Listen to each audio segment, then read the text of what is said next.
Aló, ahora sí. Buenas noches. De verdad es un gusto estar con ustedes. Para Andrea y para mí nos sentimos en casa. Yo creo que esa es una de las experiencias de ser parte del movimiento de la Viña, que donde quiera que vos vayas, de pronto te sentís en casa. Ujú. Eh, Creo que es algo que forma parte del espíritu, quizá, del movimiento. Esta, aquí estoy haciendo loco yo con las cosas. Con la naturalidad con la que el Señor nos ha llamado a hacer. Eh, yo quisiera felicitar bueno, creo que se fue Melania, ¿verdad? A Melania y Ronald, que están de aniversario. Yo no sé si ustedes sabían, ¿verdad? Eh, Así que, ¿verdad? Saquen un ratito ahora para saludarlos. Ujú. Y aceptan regalos también, ¿verdad? De aniversario. Eh, pero bueno, vamos directamente a materia. La Biblia es un texto interesante. No siempre es fácil, no siempre es fácil leerla. Ah, de pronto hay pasajes que vos lo lees y decís, ¿qué está pasando aquí? ¿Qué es esto? ¿Qué es esta historia? Normalmente, normalmente esos textos están como en Levítico, en Deuteronomio y en Números, y de pronto pensamos, no, bueno, no, los evangelios es como la parte bonita, ¿verdad? Ahí no hay nada difícil, ahí no hay nada complejo de entender. Y sin embargo, de pronto te encontrás con historias como la que está en Lucas 8. Y si tienen ahí el texto a mano, los invito a leer esta historia. Eh, Empieza en el versículo 26. ¿Mm? Y dice, navegaron hasta la región de los Gesarenos, que está al otro lado del lago, frente a Galilea. Al desembarcar Jesús, un endemoniado que venía del pueblo les salió al encuentro. Hace mucho tiempo que este hombre no se vestía, estaba desnudo. Tampoco vivía en una casa, sino en los sepulcros. Y pueden subrayar allí, sepulcros. Cuando vio a Jesús, dio un grito y se arrojó a sus pies. Entonces exclamó con fuerza, ¿por qué te entrometes, Jesús, Hijo del Dios Altísimo? Te ruego que no me atormentes. Ok, quedemos allí un segundo. Esta historia es complicada por varios temas. Primero, ¿por qué Jesús decide ir a la región de los Gerasenos? A Geracia, eso es Decápolis. Ujú. Si ustedes buscan un mapa, ¿verdad? Ahora, antes la gente decía busquen los mapas al final de la Biblia, ahora busquen Google, ¿verdad? Eh, y se encontrarán que Decápolis está en lo que hoy es el Alto del Golán. Una región, por cierto, bastante complicada ahorita, ¿verdad? Hay una crisis. Y yo me imagino que, vamos a ver, es esa zona de la tierra donde siempre ha existido crisis. Y el tiempo en que Jesús desembarca allí no era una excepción. Esa era la zona que llamaban los romanos Decápolis, las 10 ciudades. Una vez escuché una prédica, bueno, he escuchado muchas prédicas sobre este texto y siempre quedo como, "Oh, no tiene sentido, perdón, sorry, me pasa eso a mí, soy muy criticón, y hay cosas que como que no tienen sentido para mí. Y la gente habla pero he escuchado prédicas que hablan de este endemoniado y dicen que era un judío. No, no. Vivía en Decápolis, en la zona de las 10 ciudades. Eran ciudades, colonias romanas. romanos eran, por lo menos tal vez de ciudadanía, de cultura, tal vez no étnicamente, pero de pronto sí de cultura romana. Y hay algo que mantener en cuenta cuando usted lee esta historia, y es que Decápolis estaba llena de templos romanos y se sacrificaba a Júpiter. Los sacrificios a Júpiter eran constantes. Entonces la primera pregunta es, ¿qué está haciendo Jesús? Porque parece como un ramalazo. De pronto Jesús dice, vamos al otro lado, vamos a Decápolis. ¿Qué está sucediendo aquí? Y definitivamente tenemos que hacernos esta pregunta, porque en Mateo 15:24 Jesús dice también, este es otro texto, ¿verdad? Que de pronto usted dice, ¿qué está pasando? Jesús dice, no fui enviado sino a las ovejas perdidas del pueblo de Israel. Por el momento quedemos en esto, ¿ok? Vamos a ver si al final de la prédica van a tener que tener alguna sesión de enseñanza con Ronald, ¿verdad? Mi objetivo es que no tengan enseñanza con Ronald, pero que no queden suficientemente enredados como para que Ronald tenga que desenredar todo. Pero sí, ¿verdad? Quedemos en esto. Jesús estaba claro en que su misión terrenal estaba centrada principalmente en las ovejas perdidas de Israel. Y de repente un día dice, vamos a Decápolis. Otra cosa que tiene complicado este texto es la ausencia de los apóstoles, de los discípulos en general. Ellos están allí. Dice, fueron, plural, fueron. Acompañaron a Jesús en su viaje. Navegaron. Pero de repente cuando este hombre aparece, cuando este hombre endemoniado aparece, los discípulos están ausentes emocionalmente. Ellos están allí. Por lo menos Juan es el que deja constancia al relato. Ellos están allí, pero están ausentes emocionalmente. ¿Dónde están? Y luego el otro tema es este mae. Está desnudo, está endemoniado, es romano. Y perdonen que utilice la frase romano en un sentido amplio. Romano de cultura.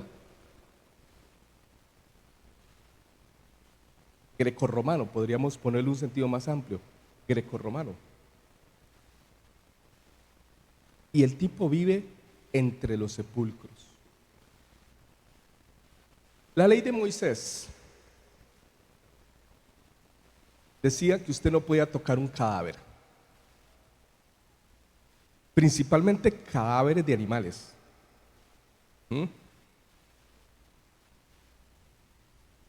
Usted quedaba impuro si los tocaba.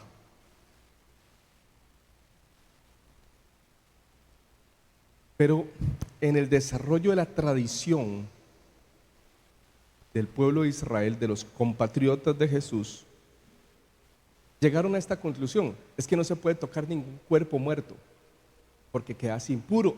Y si quedas impuro, tenés que ir al templo a pagar el sacrificio para purificarte. ¿Dónde están los discípulos?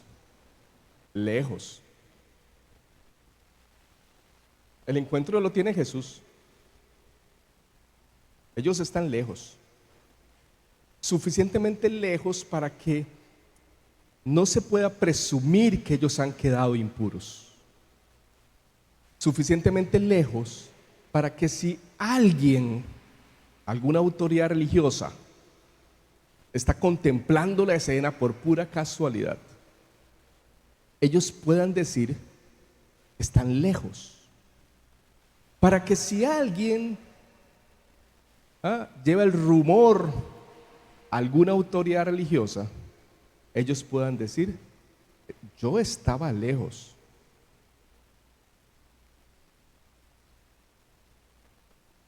Son los discípulos los grandes ausentes de esta historia. Y esto nos tiene que llamar muchísimo la atención. Perdón, Ronald, ¿a qué hora empecé yo? Para saber a qué hora. No, pero ¿a qué hora terminamos? No, Dios guarde. ¿A qué hora terminamos normalmente? Ok, no, pero ¿a qué hora empecé? Que no vi el reloj cuando empecé. 6:15 empecé. 6, ok.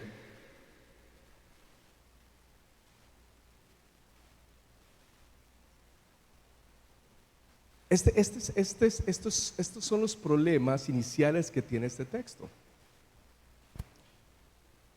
Vemos un Jesús que está lleno, es desafiante, está lleno de coraje, de brío.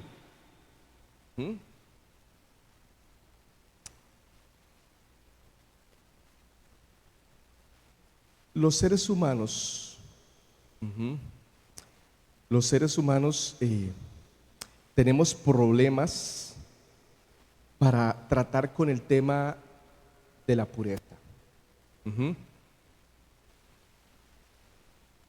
Hay otro texto, hoy estoy como lanzando estos textos difíciles y lo tomé, estoy utilizando la versión del Jubileo porque me parece que es tal vez no la más precisa, pero la que emocionalmente denota más lo que se quiso decir. Cuando Pedro entra a la casa de Cornelio, otro romano. ¿Ustedes han invitado gente a la casa que de repente dice algo feo de la casa de ustedes? ¿Les ha pasado? ¿Les ha sucedido? ¿O solo a mí? Sí te ha pasado. Sí, ¿verdad? Que de repente, ¿verdad? Yo me acuerdo una vez cuando estaba soltero, porque André y yo nos casamos grandes. Yo viejo, ella grande, ¿verdad? Y en mi casa de soltero, un amigo entró una vez y comenzó a criticar el baño del piso de abajo. Yo, qué varas de mae, como para no volverlo a invitar, ¿verdad? O sea, si no le gusta el baño, pues no le gusta el baño. Resérvese la opinión, ¿no?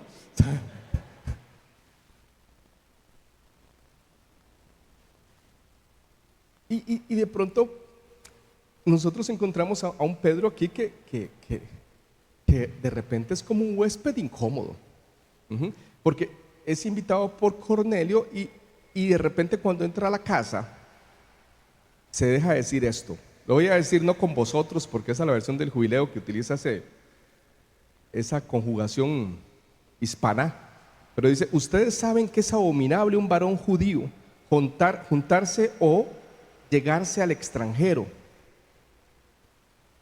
Abominable.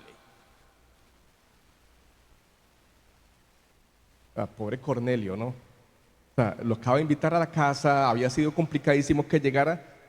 El Señor le habló a Pedro para que llegara a la casa, y lo que hace Pedro al entrar a la casa es decir: vean, es que para un judío lo que yo estoy haciendo es abominable. Muchas gracias, ¿cierto? La próxima vez decime, para no volverte a invitar. Pero denoto la palabra abominable. Es una palabra fuerte, gente.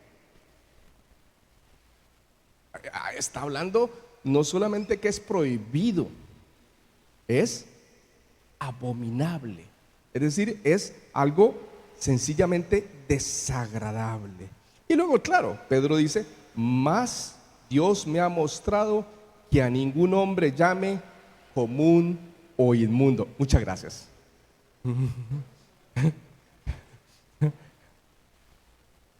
Pero claro, eh, ¿verdad? Aquí Dios está tratando con Pedro sobre el tema de cómo tratar con lo impuro y lo puro.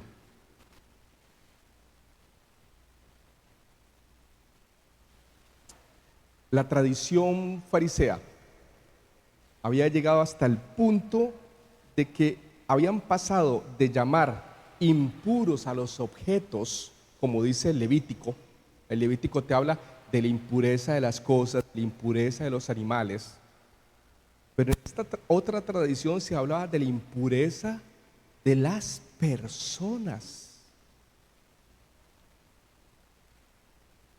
Volvamos a la historia de Jesús. Para el tiempo de Jesús se había llegado al punto de creer que si usted tocaba el cuerpo de un ser humano o un sepulcro, usted estaba impuro. Y tenía que ir a realizar un rito de purificación en el templo. Jesús tiene una forma diferente de lidiar con lo puro y con lo impuro. En Tito, Pablo le dice a Tito, para los puros todo es puro.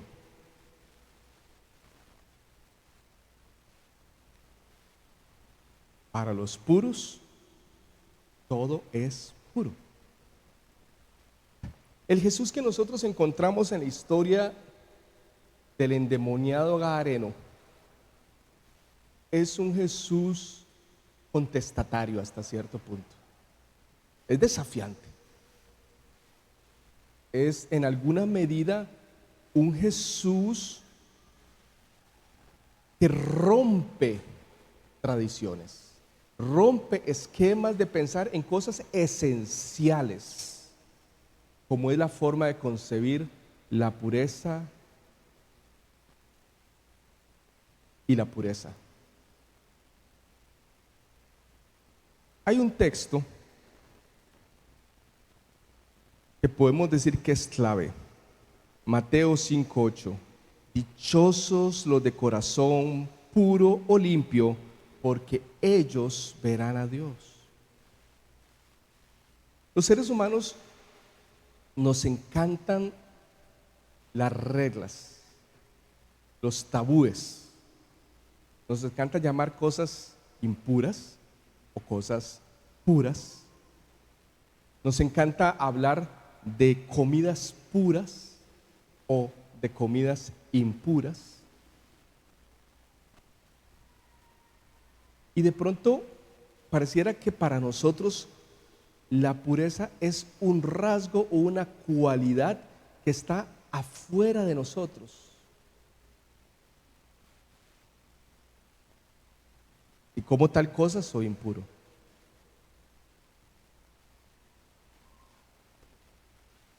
Y de pronto toco a una persona con una determinada característica, soy impuro. Pero Jesús propone una evolución. La evolución desde la pureza ritual a la pureza de corazón. Sí, el Levítico, como dice Pablo de Tarso, no tenía por objeto más que ser un ayo, un maestro. Pero Jesús ha venido a enseñar lo que es verdaderamente puro y lo que es verdaderamente impuro. Y resulta ser que coloca la pureza o el centro de la pureza en la pureza de corazón. Y dice, dichosos los puros de corazón, porque ellos verán a Dios.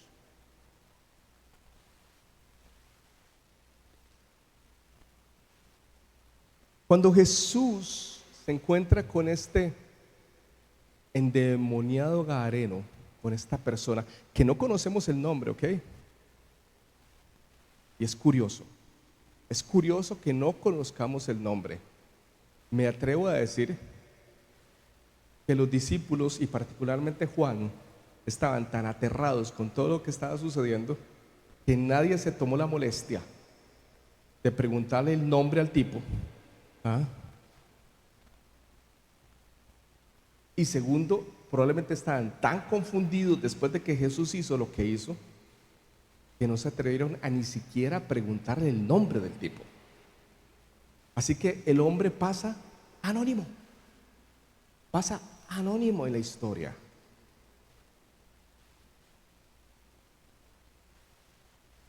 Jesús tiene una forma diferente de tratar con la pureza y la impureza, porque Él sabe, y este es uno de los principios también de su enseñanza,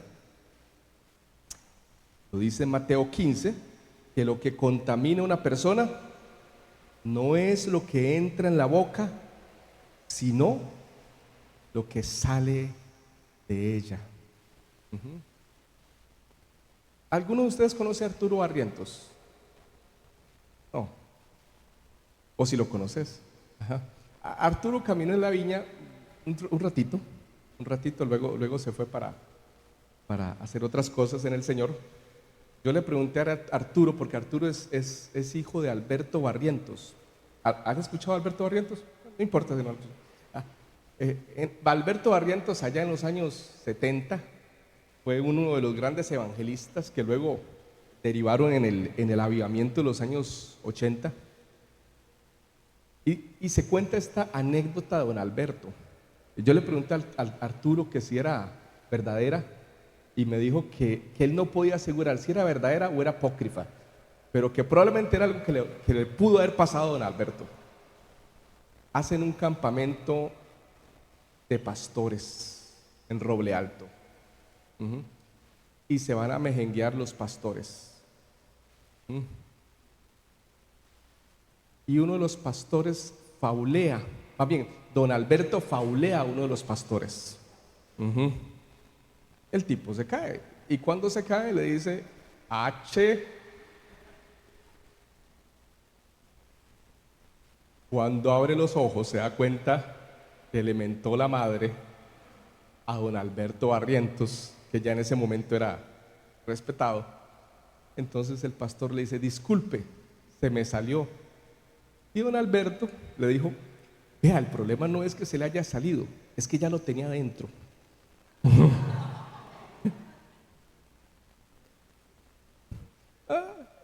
Esta anécdota apócrifa o no de don Alberto te hace pensar, porque la pureza que a Jesús le interesa es la pureza de lo que está dentro y de lo que sale entonces, no de lo que entra. No se trata de los objetos que son puros o impuros, se trata de que dentro de vos exista, viva la pureza. Cuando Jesús encuentra a este hombre en Gerasea,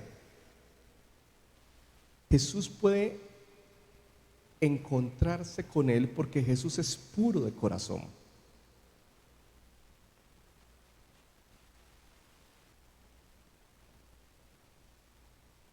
Me voy a atrever a decir esto. La razón por la cual Jesús va a Gerasea es porque él sabe que se va a encontrar con este hombre. No fue casualidad.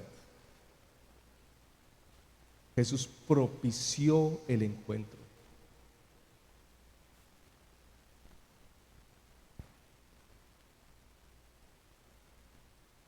¿Por qué te entrometes, Jesús? Es una invasión. El reino de los cielos está invadiendo el reino romano. ¿Por qué te entrometes? Nadie te ha llamado.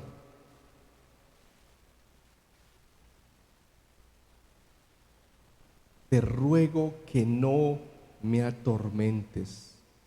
Y sigue diciendo el texto en el versículo 29, es que Jesús le había ordenado al espíritu maligno que saliera del hombre. Se había apoderado de él muchas veces, aunque le sujetaban los pies y las manos con cadenas y lo mantenían bajo custodia, rompía las cadenas y el demonio lo arrastraba a lugares solitarios. Y viene una de las preguntas también más extrañas de Jesús. ¿Cómo te llamas? Me llamo Aurelio, ¿no? ¿Verdad? O sea, no fue algo que le respondió. Ah.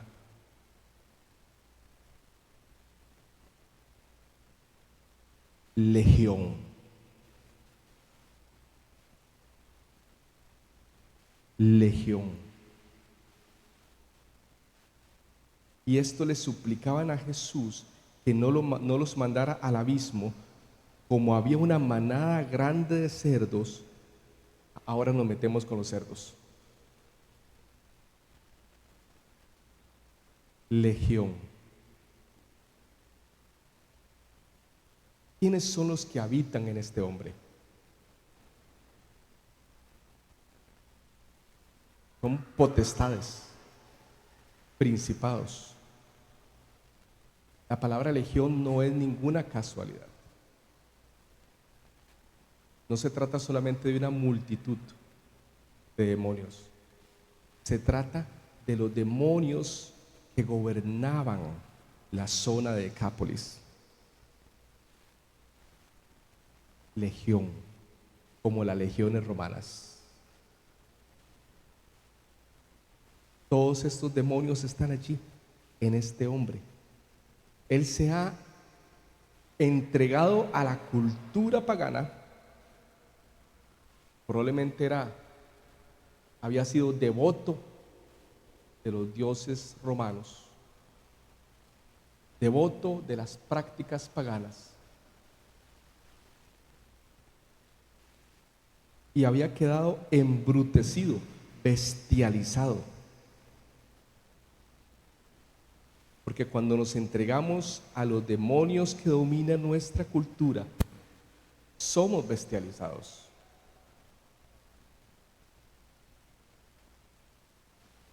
Ahora que veníamos para acá, a unos 10 minutos fue, ¿verdad? 10 minutos. Bueno, no pasó nada serio, por lo menos. Pero vimos un hombre salir de la cantina en una bicicleta. Se cayó en medio de la calle, fue instantes, y venía un furgón hacia el otro lado. Yo no podía creer lo que yo estaba viendo. Yo dije, lo va a matar. El furgón se detuvo. Yo no sé por qué se detuvo. Yo creo que se detuvo porque no tenía campo, porque había otro carro estorbándole. O tal vez se detuvo para no atropellarle. Pero me puse a pensar. Y esta parte de la prédica se me vino a la cabeza. Cuando usted se entrega a los dioses de este mundo, usted queda brutalizado, bestializado.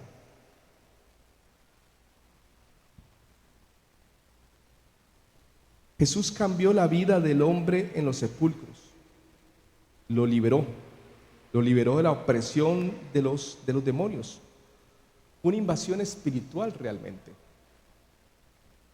Jesús llega a Gerasea y hace algo que es, otra vez, es el Jesús desafiante. No quieren ir al abismo. Hay piaras de cerdos alrededor.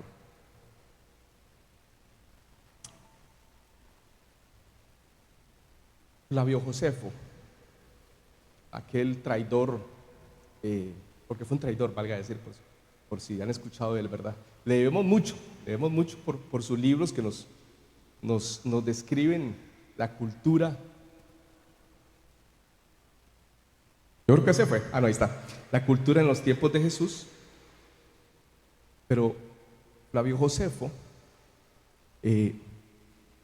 nos cuenta que cuando los romanos profanaron el templo de Jerusalén, colocaron una estatua de Zeus al frente del lugar santísimo y sacrificaron un cerdo. Y normalmente nosotros pensamos, bueno, sacrificaron el cerdo para humillar a los judíos. En parte. La otra razón por la cual sacrificaron un cerdo es porque a Zeus se le sacrificaban los cerdos. Ese era el sacrificio. Cuando Jesús le ordena a estos demonios a irse detrás de la piara, lo que está haciendo es básicamente un acto de ironía divina. Porque dice el texto, les dije que íbamos a volver a los cerdos. Dice, esto les suplicaban que no los mandara al abismo.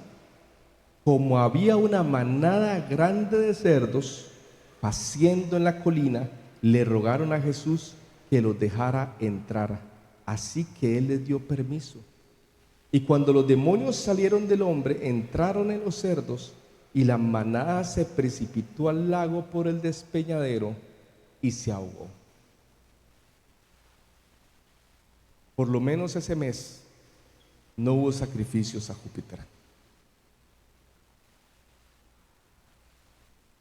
Lo que estamos en presencia cuando leemos este texto, básicamente lo que estamos viendo es un encuentro de poder, como el de Moisés con Faraón. El reino de Dios produce libertad espiritual, y el reino de las tinieblas, que domina las culturas de este mundo, produce opresión, pero tiene que ceder ante el reino de la luz, el reino de Jesús.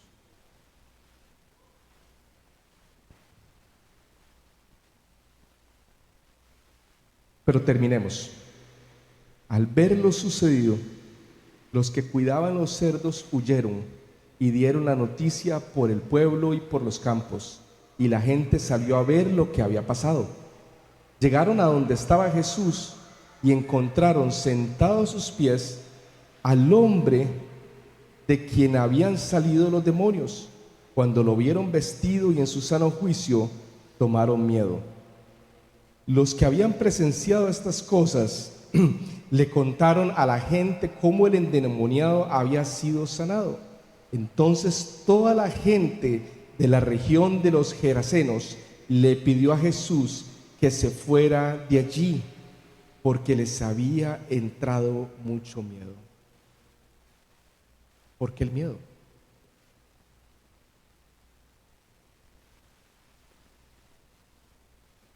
Por el poder. Porque los cerdos se murieron. Porque Jesús demostró que el poder de Dios es superior al poder de Zeus, al poder de Júpiter. Y en ese momento dicen, esto va a ser una batalla campal.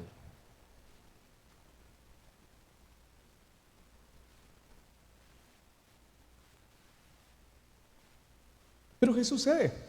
Otra vez, vean que este texto qué complicado.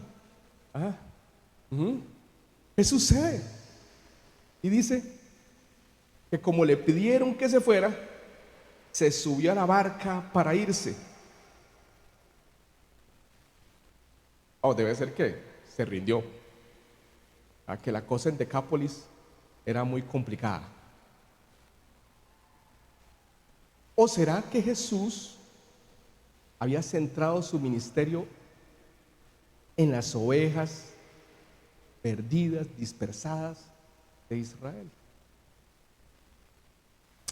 No tengo tiempo para desarrollar el tema, pero definitivamente yo creo que esa no es la respuesta. Jesús visita a los samaritanos.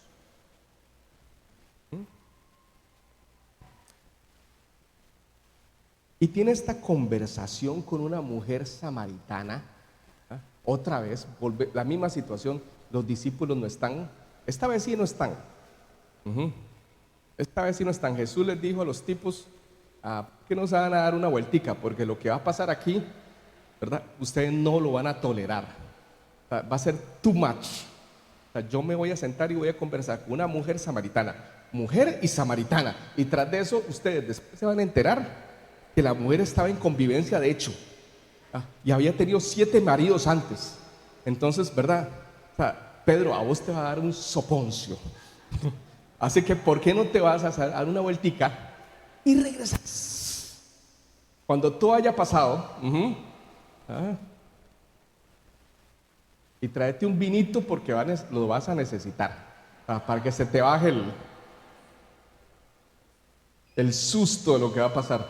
Pero bueno, el tema es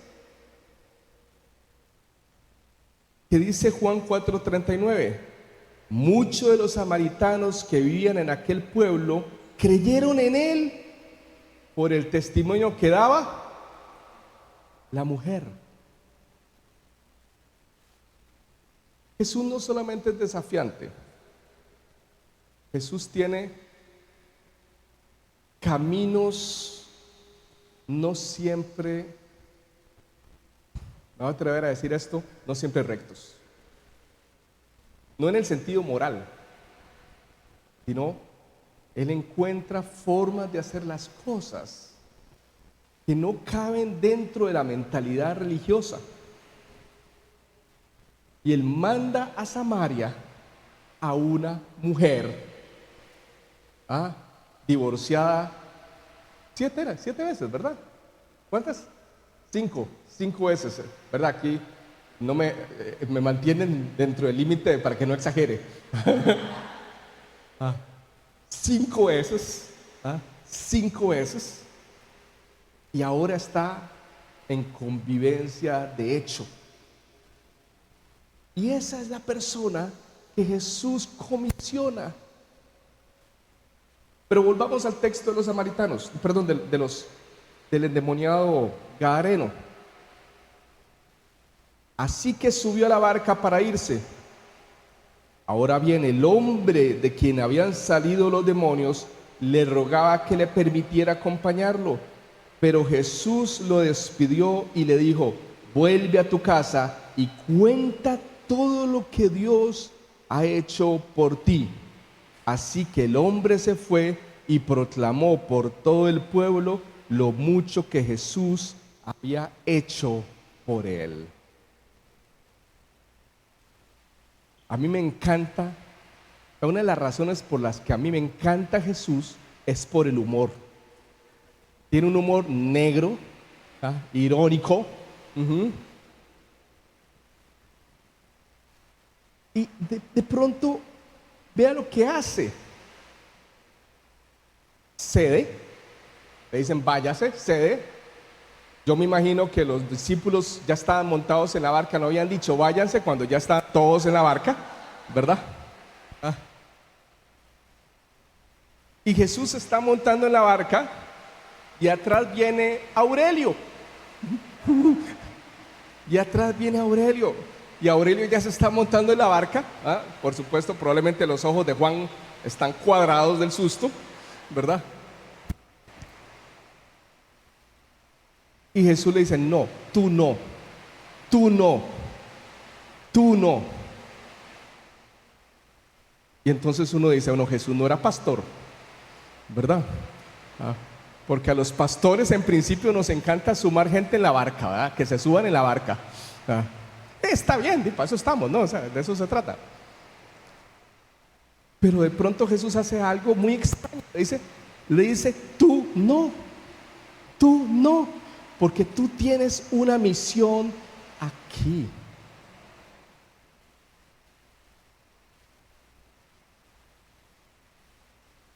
Al final,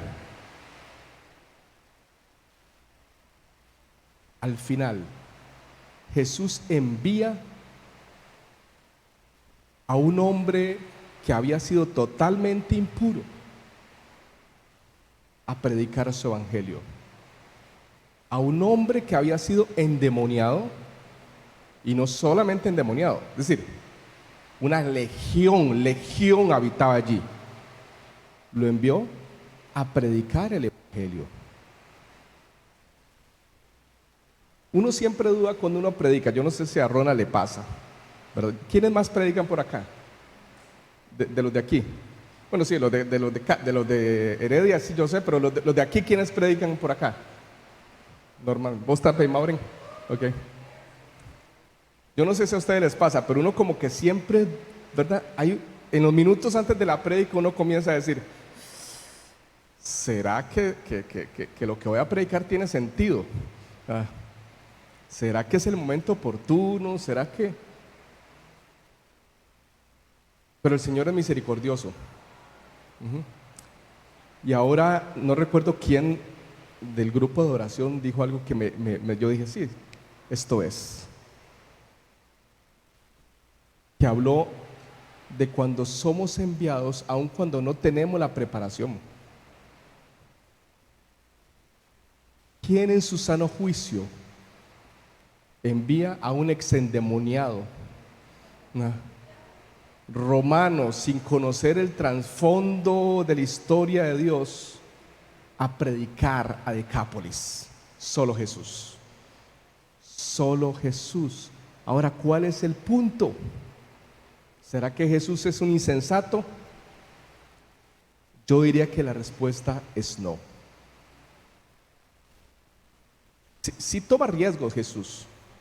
Y yo creo que eso tenemos que alegrarnos todos los que estamos aquí, porque Él ha apostado por nosotros, a pesar de nosotros. Y soy el primero. Apostó por nosotros a pesar de nosotros.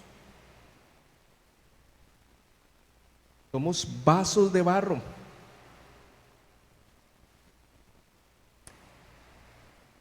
Pero el punto para mí es este. Este hombre había conocido un encuentro de poder. Y usted, para poder extender el evangelio, lo primordial que necesita tener es la experiencia de un encuentro de poder. Primer punto. Pero no solamente un encuentro de poder, un encuentro de amor. Porque la liberación del endemoniado gadareno no fue solamente poder, fue un acto de hermoso amor. El hombre más puro que ha existido, la persona que pura por esencia fue a buscar al hombre más impuro que pudo existir, para extender la mano, levantarlo, darle dignidad, restaurarlo y enviarlo. Un encuentro de profundo amor, porque esa es la otra clave.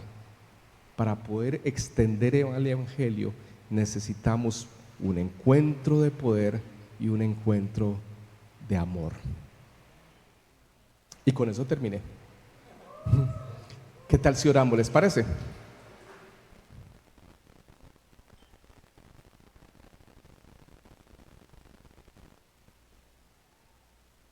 Yo los invito a ponerse de pie y vamos a ver a dónde el Espíritu Santo nos lleva.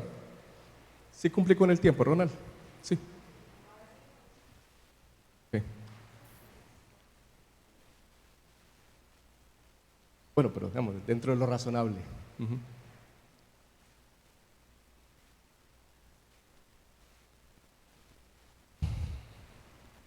Ven, Señor.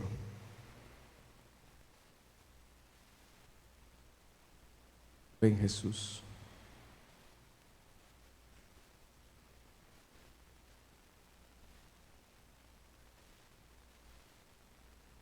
Extiende tu mano.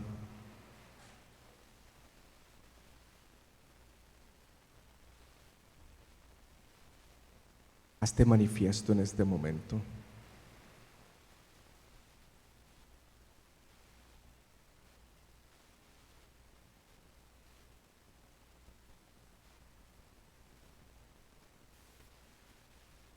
Tú eres un Dios en búsqueda, no solamente de las ovejas dispersas de Israel, sino que también, como tú dijiste, de las otras ovejas, de los otros rebaños.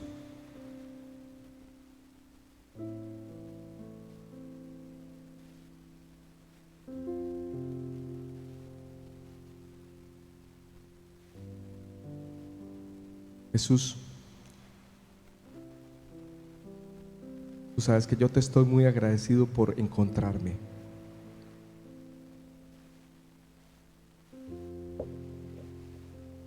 Yo no te busqué, tú me encontraste. Y me uno a mis hermanos en este agradecimiento y mis hermanas.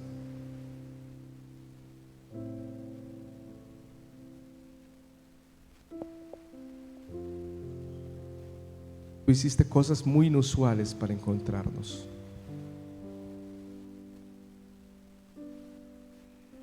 Para hallarnos.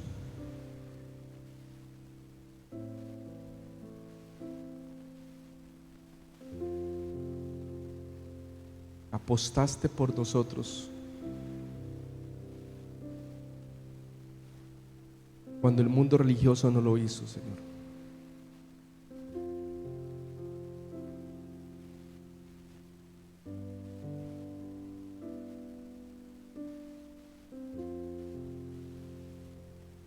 Tú quitaste muchas etiquetas, muchos estigmas. O sencillamente fuiste indiferente a lo que la gente decía de nosotros.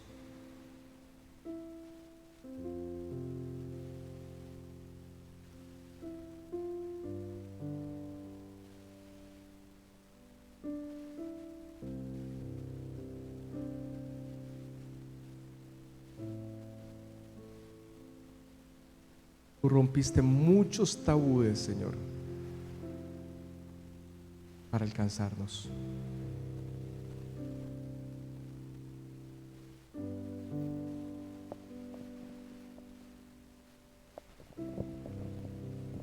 Somos los improbables, Señor. Somos tus siervos y siervas improbables.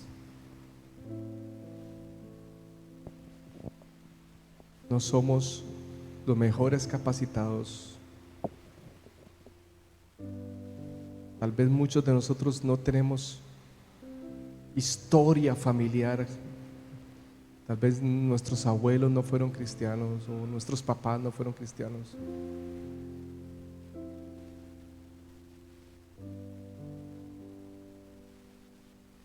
Pero a ti nada de esto te importa.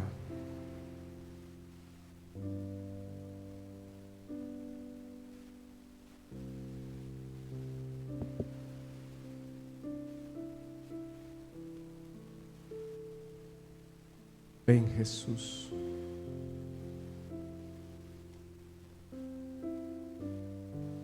Queremos un encuentro no solamente de poder, sino de amor contigo.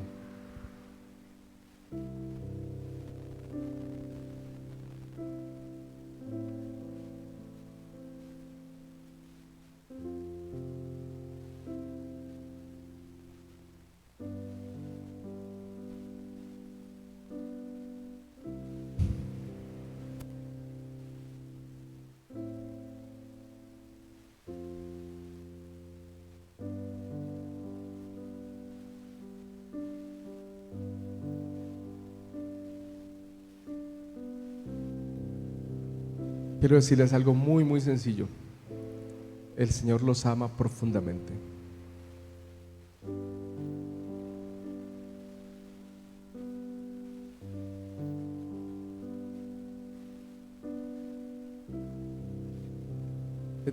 Tenemos equipo de administración, ¿verdad que? Hay equipo de administración. Lo podemos llamar adelante, el equipo. Podemos llamar al equipo de administración adelante, por favor.